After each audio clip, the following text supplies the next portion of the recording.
appreciate you. Cool. Thank you, brother. Fingers over there. Wu-Tang was giving niggas nicknames. Yeah. Fingers. Bothered me for me. It bothers me that it actually, when I see the narrative of a really good friend of mine like Meek, and people trying to, again, if he was gay, which there's not one gay bone in his body, who cares? Number one, if people want to be gay, it is 2024. Who the fuck cares?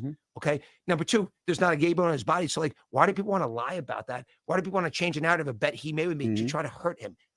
That is the one thing I've learned about, look, I'm just being blunt because it's me. So one thing I've learned about Black culture that I don't like is that Black hate on hate. Speak on that more. I heard you say that earlier, and I wanted you to expound on that. You said you don't like to see Black people tearing down other Black people. Yeah, it's horrible. It's horrible. I want to support look, you guys know me pretty well. Anything I can ever help with, I'm always there. I always want to be helpful. I feel lucky and fortunate to do what I do every day. To be as, whatever success I've had, I feel blessed to do that. And I want to give back in every way I can, in business and in charitable things. I'm always trying to be helpful. The thing I don't like about that is it doesn't bother me. It bothers me that it actually, when I see the narrative, why does someone want to bring somebody else down? Let's try to build everybody up. I'd be more excited if I'd be more excited to see one of my friends do something that's 99% less meaningful to me, but it would be really meaningful to them because I want them to do great. I want everyone around me to do great. I don't like watching, there's a little bit, and you tell me, you guys correct me if you think I'm wrong. I think there's a little bit of a Black culture of it's Black hate on hate. It's like that Black judge that Meek had that hated on him and wanted to go extra hard on him. Okay. It's it's what people always say to me. It's like Black hate on hate. And so I think it's terrible. I think it's something that I think it's culturally wrong. And I'll probably get killed for saying this because, I'm glad you're saying it openly. If this is the conversations that are being I have it all the time. With I want to hear this. Yeah. So I think it's wrong. Why do you not want to build everyone up around you? Why do you not want everyone around you to do great? The best way for everyone to do great is to push each other up. Why does someone...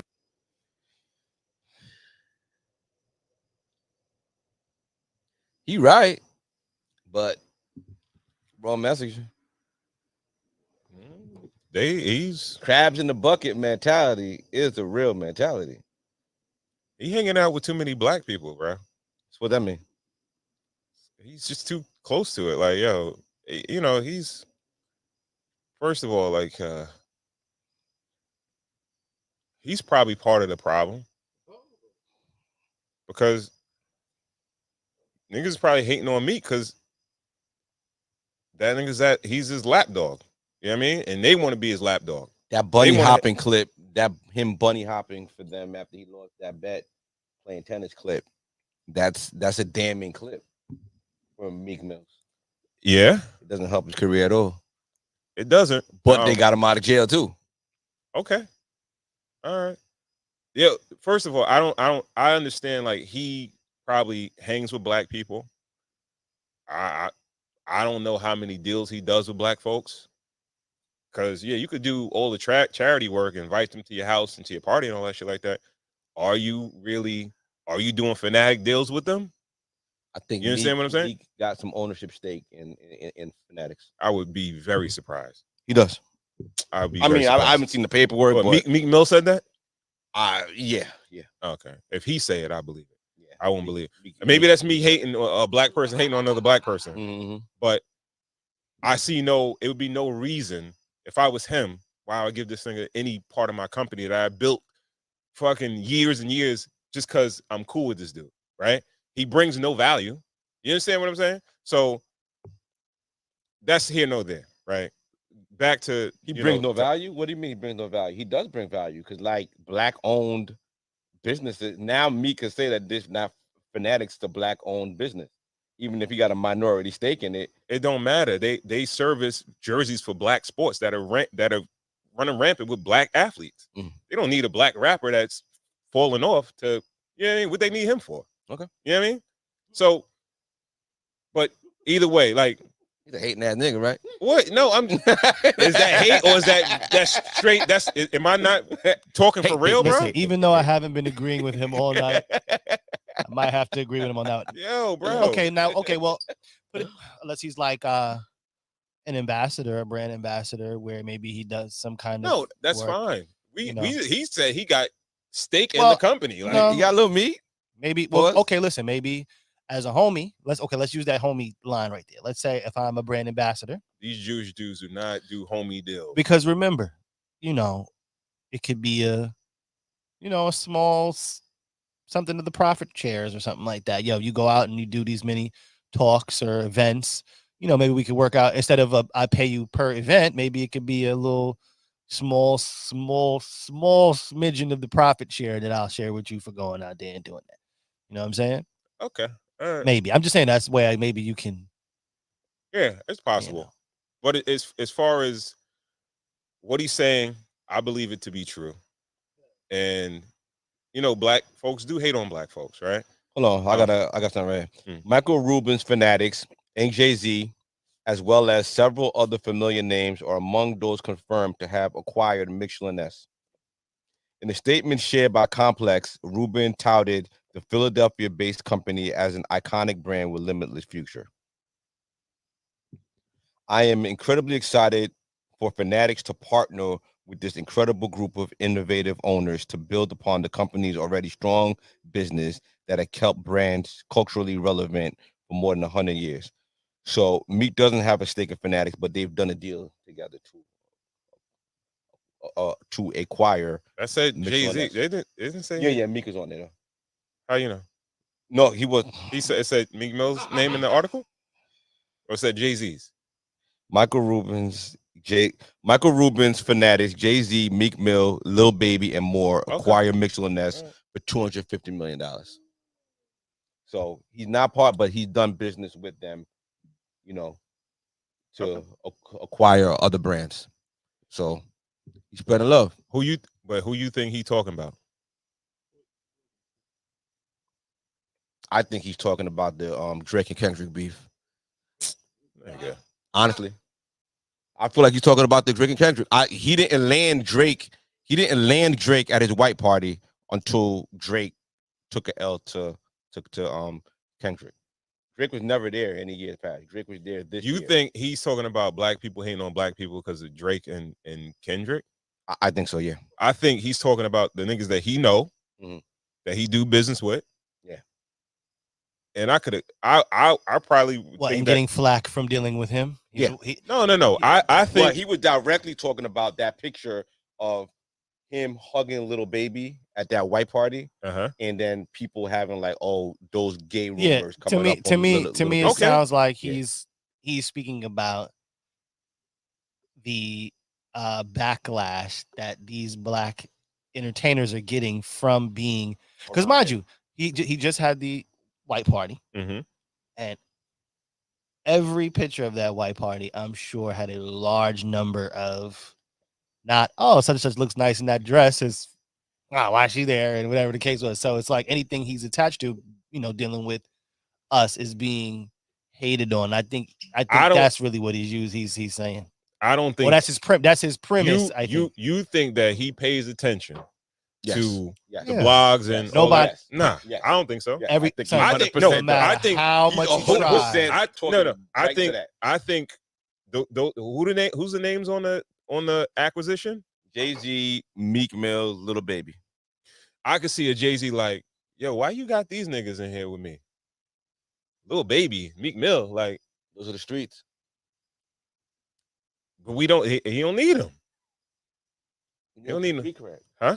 You need for street cred. Need what? Black for street people cred? are the biggest consumers. You know what I mean? We spend the money. If you could get people that look like us, people that seemingly culturally influence us into spending money on your side, then you got a gold mine. But he got the cooties. So he trying to get the cooties off him. He like, yo, honestly, him talking like that, it's just like, yo, why I got the cooties? Why people that's hanging around me is like automatically getting shot. Everybody that's around him is honestly falling off. I think he got the cooties. I think that, like I said, I believe that it's dudes hating on other dudes that he knows. I think he hears the hate. That's what I think he's commenting. I don't think he's commenting on the blog. I think he's commenting of the dudes that he hangs with. Yeah. Like if I got like it's like, oh, yo, why you hanging with this nigga Core? Why you hanging with Cool like that? That nigga's yeah. Right. I wouldn't be fucking with that nigga like that. I think it's like that. That's what I believe. Yeah. I think his perspective is based on his firsthand information with the black celebrities the black rappers and shit that he fucks with. Yeah, but if every IG clip coming from behind the scenes of the podcast got some white dude hugging us from the back, you're like, oh, now it's like, okay, what the niggas doing over there? Mm-hmm. Okay. That's what I'm saying. I don't think it has anything to do with blogs. I think it has everything to do with business. Because he's talking about uplifting influence market share. The blogs are the streets. The blogs are the ear for the streets. The blogs influence what people are saying. Academics, Kai Cenat, Joe Budden. These are the new blogs. Blogs aren't in written form. Blogs are podcasters now who are saying that, those parties look weird. P. Diddy, that's fine. Coming off of what he came off of in those white parties and everything like that. Now everybody's like, okay, what was happening at the white party? We got the accounts that, people were telling everybody to leave, and whoever was sticking around was getting the poking at the end. Mm-hmm. Now we're looking at the new age Diddy parties, white parties, and this dude is throwing them. And he's looking like, why I got the cooties? You know what I mean? Dude got the cooties because, listen, like, it's part of the game. Like we're living in a society right now, and the black culture is almost at a part right now where it's like death to all the idols. Okay, we're setting fire to all the idols at this point. I would agree. We're reconstructing the whole identity of black culture as we speak. Mm-hmm. And he's on the tail end of it, and he's like, "Damn, why end while I was here?" That's all I'm hearing. I don't think he cares that much. I don't really think he cares that much because you talking about a dude that already built $1 billion company. He don't care about what happens in the blogs and all that shit like that. He gonna build another company regardless, with or without these niggas. He built the whole $1 billion. I ever heard this nigga speak. He was never on Joe Rogan. He was never on. He on the Breakfast Club. Why he there? Because he's having a Fanatics convention where he's having a bunch of athletes and rappers come to sign autographs. Okay, and he's expecting black people to show up. And he just going up there like, yo, I ain't got the cooties. And if you ain't a hater, come to my shit. I get it. But I feel like I don't think he's folding to outside pressure or outside comments. I think he's talking about firsthand information of folks that he's doing business with. Right. Because he's talking about uplifting and shit like that, and everybody coming up. So I'm assuming as a businessman, he's talking about business. Not talking about comments and calling you gay and all that stuff. Because a dude could be gay and be a billionaire. You know what I mean? Like it's a millionaire make millions of dollars. I think that's what he cares about. Right. Dollars and cents. He's not talking about comments and stuff like that. Mm-hmm. And I believe he's talking about black people behind the scenes hating on black people in the business world. Crabs in the bucket. Yes, absolutely. But you got that step on. This is where we need Juice. The Juice to give like the whole slavery, where the shit came from. Where did the crab in the bucket mentality come from? In your words. Well, Meek is technically like the house nigga. You know what I mean? He's in the crib. He's hanging with Massa. He gets first dibs. He get the ear of him. You know what I mean? Mm-hmm. And it's like, yo, why is he the chosen one? You know what I mean? He's pretty much kind of on a declining part of his career. And it's like, why him? You understand what I'm saying? Right. So if I'm Lil Baby or I'm one of these other rappers that's I'm lit right now, I'm hot at this moment in time, and Meek is not hot like that. He got all this shit going on. Why you fucking with him? You know what I mean? Right. It's probably people like you gotta understand, right? Like as a billionaire, it's niggas trying to pitch him shit every day, multiple times a day. Yeah. Trying to get in the business with him. And he probably got to turn down a whole bunch of shit. Yeah. But he hanging with Meek Mill. And the question to a lot of these other dudes is like, yo, why you hanging with this dude? Why you doing you fuck with him, but you won't do a deal with me? Yeah. You know what I mean? Yeah. Like, yo, you gotta think about like, yo, if I'm a dude that I'm not even a rapper, right? But I know industry or whatever. I am a millionaire. I'm worth tens of millions of dollars, right? Mm-hmm. And I can't get a meeting with you, but you hanging with this rapper that is. So you think he's not getting popping. more hate from the white people? I think than the no. black? I think no. I'm not. I'm talking about another black person. Another black person trying to do business with him. That's the opposite of that. The black person trying to do business with him is looking like the black person is like he's looking at Meek Mill like, what you have to do to get up there? Hold on, let me. I don't think so. GPT, what the crabs in the bucket mentality comes from. The phrase "crabs in a bucket" or "crabs in a barrel" is a metaphor delivered from the behavior of crabs when placed together in a bucket. The idea is when one crab tries to escape, the others will pull it back down, prevented it from escaping. The behavior has been used as an analogy to describe a situation where members of a group will attempt to undermine or prevent the success of others within the group, often out of jealousy, spite, or competition. But if we really, really, really dissect what the crabs that are trying to, the crabs aren't trying to pull it up. The crabs see at the top. The crabs are trying to go with him. No. No. You see, that's where we differ. You think them crabs are really trying to pull that other crab down? Yeah. No, the crabs are trying to get the other crab. If that crab just stood up there, got a good little grip, and took the other crabs up there with them, all the crabs would be out that barrel. No, that makes perfect sense. Right. But if I'm the crab, up top, not out of jealousy. If I'm the crab up top, right? Yeah. And I feel like if I bring this dude up, yeah, he might replace me. Yeah. I'm not bringing him up. No. If I have faith that crab is going to take me with him, we will all. No. I'm Meek Mill. I'm Meek Mill. All right. We will all be more. We will all put all our effort behind that one strongest crab. If we feel like that strongest crab will get to the top of that barrel, get a good grip, pull the second strongest up, pull the third strongest up, pull everybody up, and then get to the top, and then all of us will be out. But the crab in the bucket, like, I feel like it's a bad analogy because it feels like it's out of jealousy and all that. I feel like we've been burnt putting people up, and then they don't come back for us. Okay. I could agree with that. Right. But like you said, they're not coming back for you. The phrase is commonly used in discussions about social dynamics, particularly in contexts when people feel held back by their peers or community. It highlights how competition and lack of support within the group can hinder individual performance. Yeah. It can't just be that one. What you mean it can't be that one? Yo, the crowd could get up, but he got to be the facilitator. No, that makes sense. You speaking rational. Right. You're speaking rational. Yeah. Right? But in the real world, hey, yo, if it looks like it's one at a time, it means that if I'm not here and it's not my time no more, somebody else gonna take it. Somebody else's spot. Yeah. So and it did happen because first it was Meek. Meek bought Little Baby. Little Baby bought Dirk.